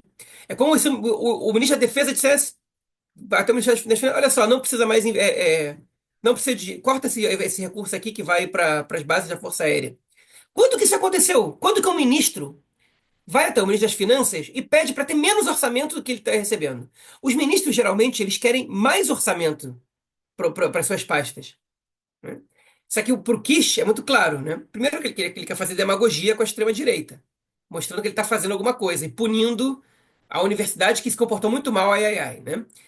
E também, é óbvio, esse dinheiro, a autonomia para como ele vai ser usado em diversos casos, ela é da própria universidade, não é o ministério que decide para onde esse dinheiro pode ser usado. Agora, se ele corta o orçamento da universidade, ele está prejudicando a educação pública. Ele, no meio de uma crise da educação em Israel, os professores, assim, o sindicato dos professores chegou a um acordo com o governo, mas parte grande dos professores não está gostando desse acordo. Eu entre eles. Não está legal, não gostamos. E está tendo gente fazendo greve ilegal, que a justiça mandou parar, porque teve um acordo do sindicato com o governo, não pode fazer greve. E tem gente que falou: foda-se, não tô nem aí, vou continuar fazendo greve. Não tem que cortar nada do nosso salário, porque já é baixo pra caraca e a gente não está disposto a isso. É, e no meio dessa crise, o cara, em vez de tentar solucionar o problema dessa crise, buscar mais orçamento para o ministério, para pagar um salário melhor para os professores, no momento que o custo de vida já está aumentando, ele diminuir o salário de professor, é um negócio terrível, que o profissional mais mal pago entre os profissionais, entre os funcionários públicos, praticamente, pelo menos os que têm ensino superior, são os mais mal pagos, junto com os assistentes sociais. Ele vai lá até o Ministério das Finanças e manda cortar o orçamento do ministério. Esse é o Ministério da Anti-Educação, né? E eu não estou nem avaliando aqui a gestão dele. Porque se fosse avaliar a gestão dele, aí ia descer ladeira abaixo ainda mais. Mas é tão absurda a situação na qual a gente está vivendo que eu nunca achei que eu fosse presenciar uma coisa dessa. É o ministro pedir para cortarem o orçamento sobre das universidades, né? E ainda respondeu de maneira mal educada o reitor da Universidade de Tel Aviv. Tipo, disse que não tinha nada, que ele está colaborando com o inimigo em vez de estar fazendo ações para melhorar a educação, ele está permitindo manifestações anti-sionistas e anti-israelenses na universidade e tal. Enfim, pô, quantos estudantes, quantos professores universitários não são reservistas agora? Quantas universidades não contribuem para o desenvolvimento econômico do país? E o cara me manda uma dessa, o cara mete uma dessa, sério mesmo? Tipo, é um negócio inacreditável. A cara de pau, a falta de vergonha na cara, né, a disfarçatez dos membros desse governo é um negócio que é assustador. O Yoav Kish é um sujeito que tem uma formação acadêmica. O cara foi piloto da Força Aérea e ele foi o líder do movimento em prol do alistamento militar dos ultra-ortodoxos. Ele entrou no Likud para levar essa agenda adiante. E o cara virou o cachorrinho do Netanyahu. Recebeu o Ministério da Educação, que é o segundo ministério com o maior orçamento do governo. O ministério em crise, e o que ele faz é aumentar ainda mais a crise. O Yoav Kish, no que ele toca, é merda, dá merda. Você só escuta falar o nome dele numa situação vergonhosa para ele. Né? É ele dançando com alunos de uma escola religiosa em cima do lugar onde tinha tido um atentado no dia anterior, isso aconteceu no ano passado. É ele dando tchauzinho, ele mostrando que foi no julgamento do Netanyahu, dando tchauzinho 5 vezes até a hora que o Netanyahu olha para ele para mostrar que ele estava lá, né, prestando solidariedade. Você só escuta falar o nome do Yoav Kish em coisas embaraçosas e vergonhosas para ele. Essa é mais uma. Ai, ai, educação, João, educação.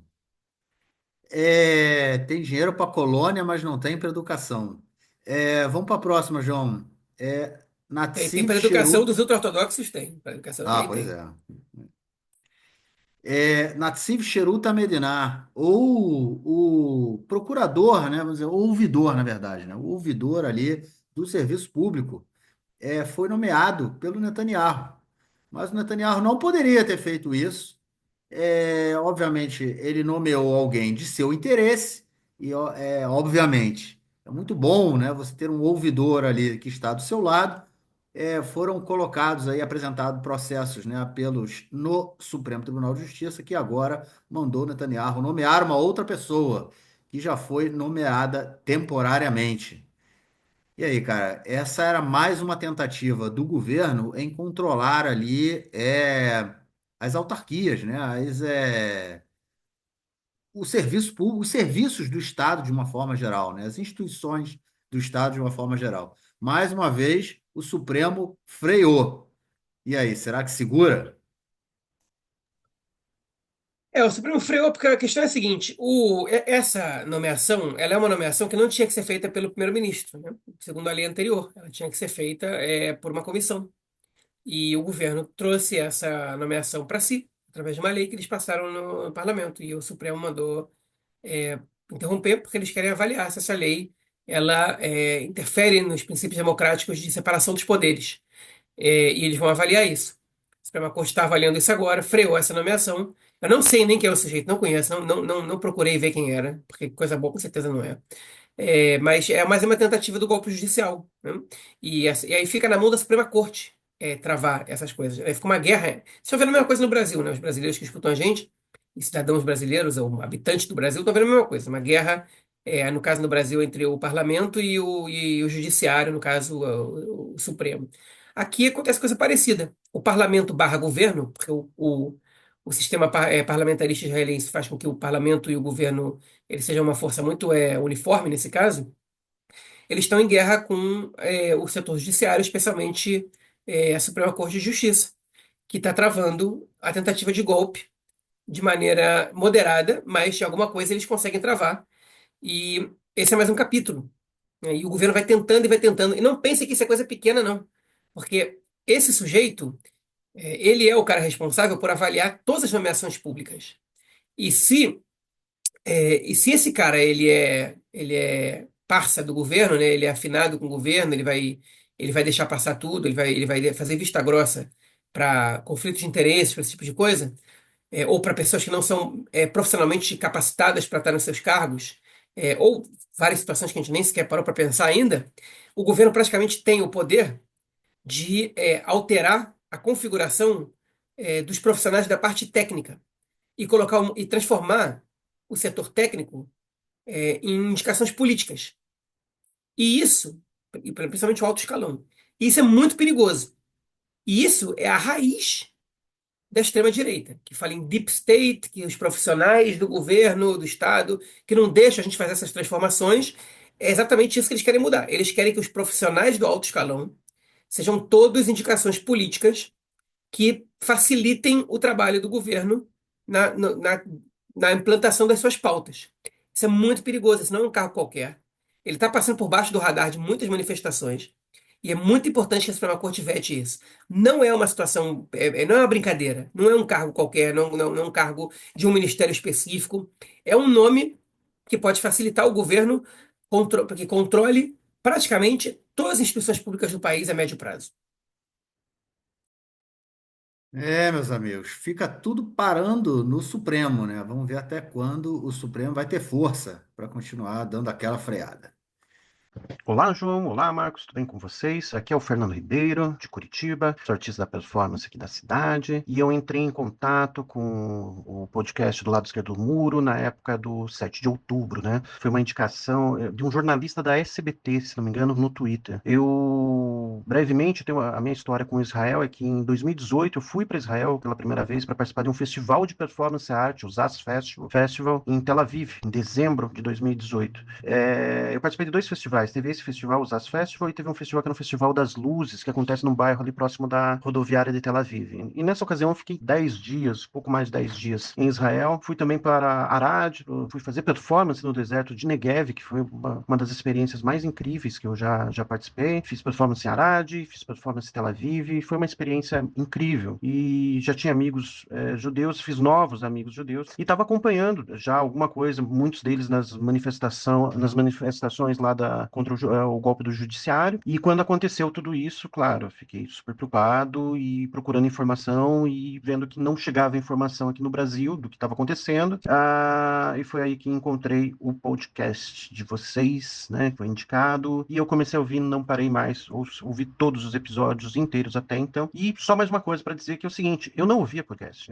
Muitos problemas com podcast, não conseguia ficar parado ouvindo podcast. Comecei ouvindo com vocês, né? E minha preferência é mais por política, geopolítica, então daí acaba por causa de vocês. Agora eu ouço também o Xadrez Verbal, Foro de Teresina e outros que acabam abarcando aí mais questões de políticas locais e internacionais. É isso aí, muito obrigado pelo trabalho de vocês, por todas as informações. Eu fico muito grato porque muitas coisas que eu estive em Israel e não consegui entender vivendo aí uns dias, eu fui aprender com vocês, tá? Desculpa o áudio grande e é isso aí. Um abraço, até mais. Abraço de Curitiba, Brasil. É isso. Vamos então para o nosso próximo bloco para Dica Cultural, Palavra da Semana e outras cositas más.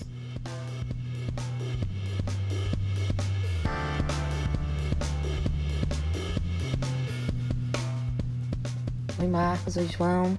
Mandando essa mensagem aqui para deixar registrado, né, nesse episódio 300 que vai ao ar. Enfim, ainda que não vá ao ar, mas eu queria deixar aqui registrado meus agradecimentos a vocês e como foi importante. Fala aqui de João Pessoa, na Paraíba, sotaque denuncia, né? Como foi importante para mim encontrar o podcast de vocês. Eu conheci por meio do assunto, em um episódio que João foi convidado para falar sobre o então, né, ataque do Hamas a Israel ali no dia 7 de outubro de 2023.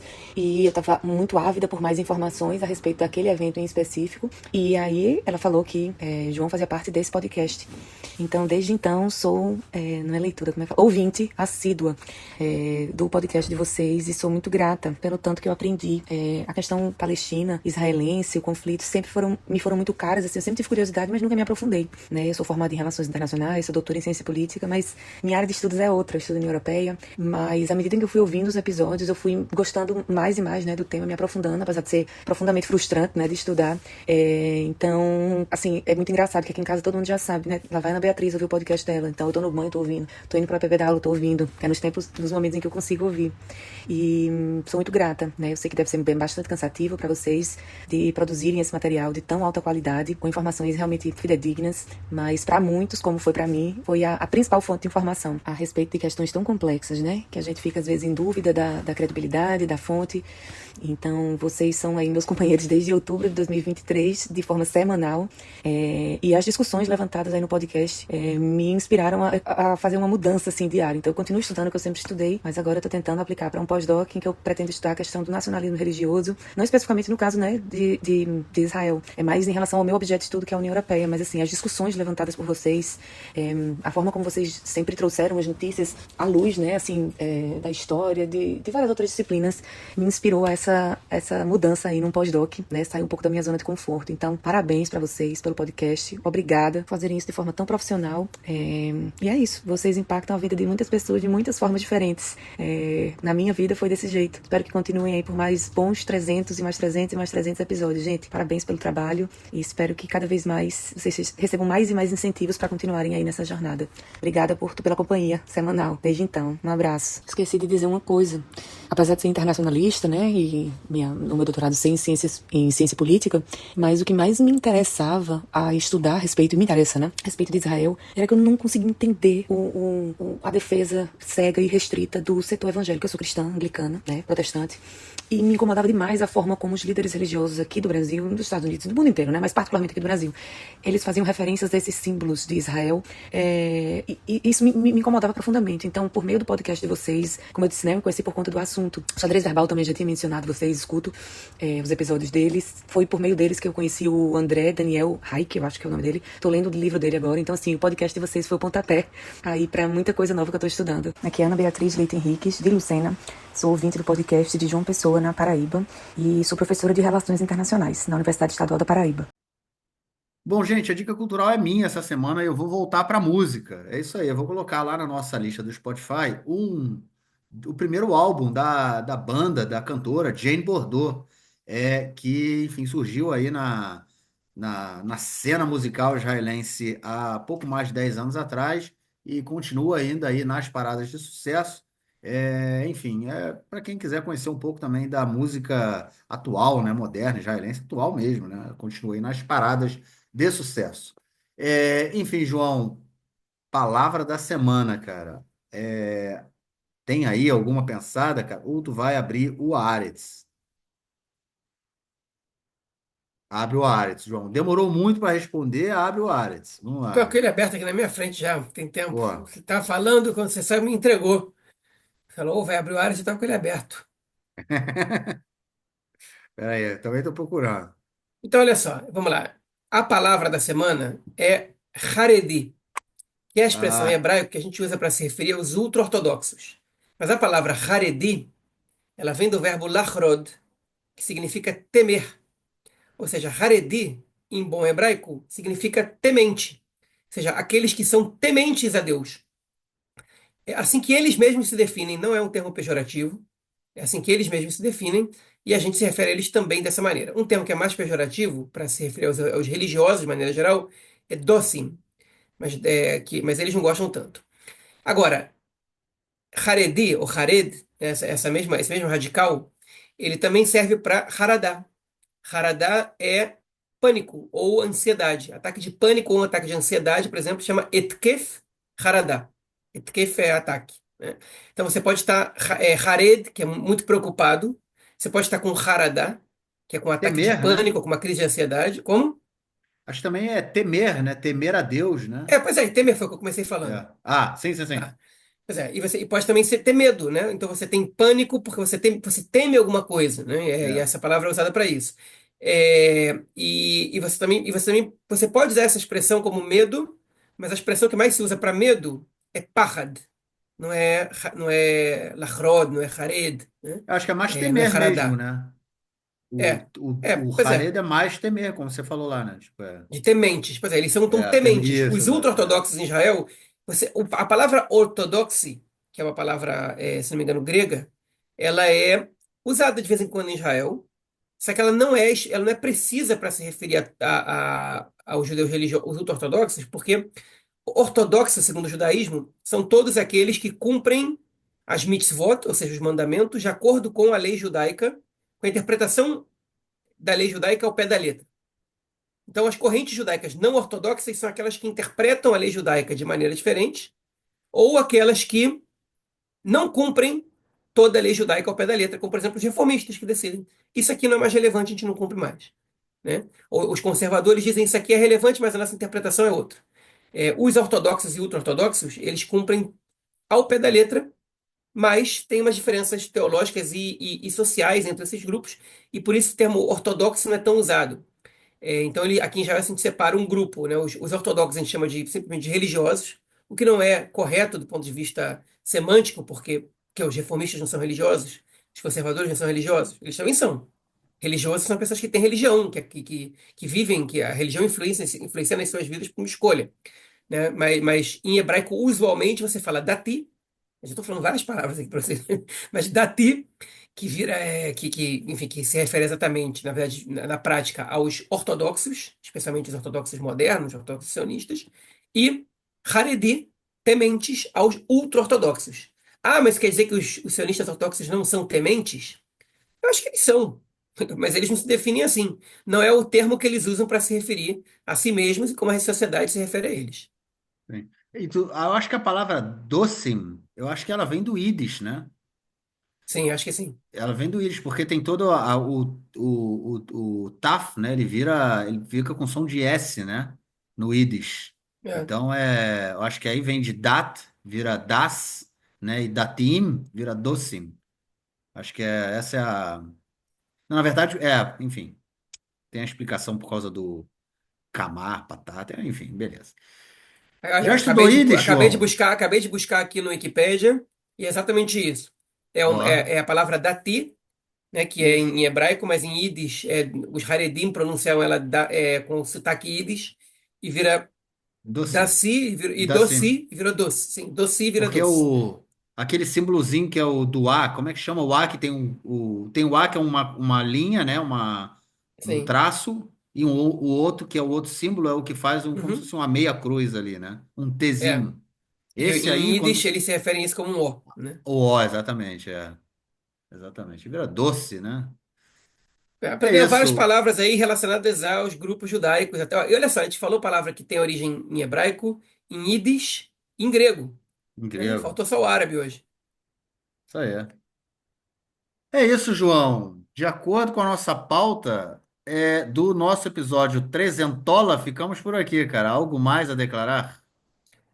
É isso, pessoal que ouve a gente aqui de Israel, se cuidem no sábado, sexta, sábado, domingo, muito calor, tomem muita água. Pessoal que quer e tem condição de ajudar, nosso apoia-se, nosso Patreon está aberto aí. Episódio 300, por mais de 300, se vocês puderem ajudar, vai ser excelente. Se não puderem, vai ser excelente também, vai ser excelente e um pouco mais pobre. É isso aí. Então, agradecendo também mais uma vez toda a audiência, trezentão, é bem legal marcar essa linha aí. Então, obrigado a todo mundo, a todas e todos, ouvintes e ouvintes que nos ouvem, semana sim, semana não, toda semana, enfim, estão com a gente, é isso que importa. Obrigadão, então é isso, João. Voltamos na semana que vem, e gravaremos nosso próximo episódio. Forte abraço. Um abraço, até mais. Tchau, tchau.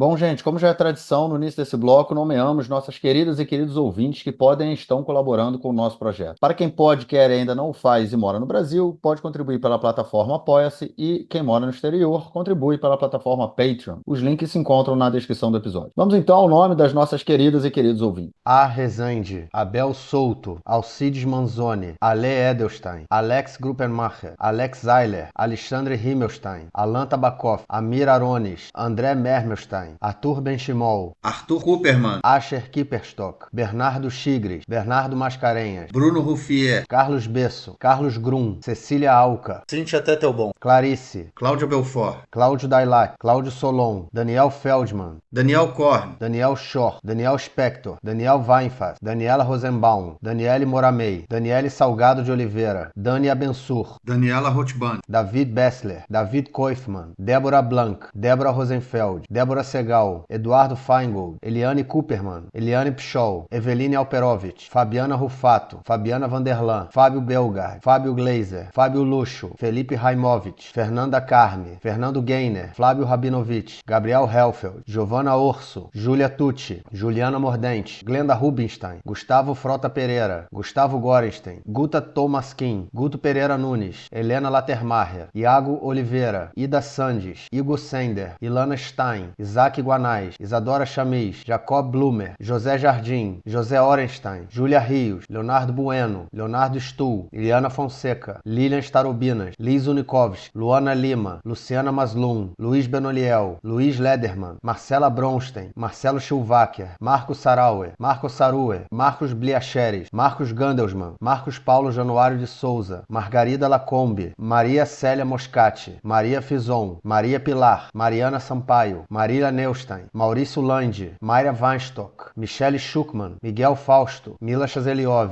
Mônica Fagundes Klein Gunevec, Muriel Correia, Noah Vago, Padu de Almeida, Patrícia Tomalskin, Felipe Zucker, Rafael Boquerri, Rafael Fleischmann, Rafael Sterne, Rafaela Barcai, Raquel Penariol, Renato Ackermann, Renato Bejinski, Ricardo Sterne, Richard Cirrel, Roberto Dias Pereira, Roberto Mai, Roberto Tonani, Rogério Kuckerman, Rosa Harsheim, Rubens Kohn, Rui Bezerra, Sérgio Goldbaum, Sharon Feldman, Chaz, Sidney Weissman, Silvia Mai, Susana Saul, Thaís Scheinberg, Vitória Albino. Yael Katz, Yael Reinstein, Yuri Jacob Lumer. É isso, gente. Como eu falei, para quem pode e quer colaborar e ainda não faz, os links para as nossas plataformas de financiamento coletivo estão na descrição do episódio.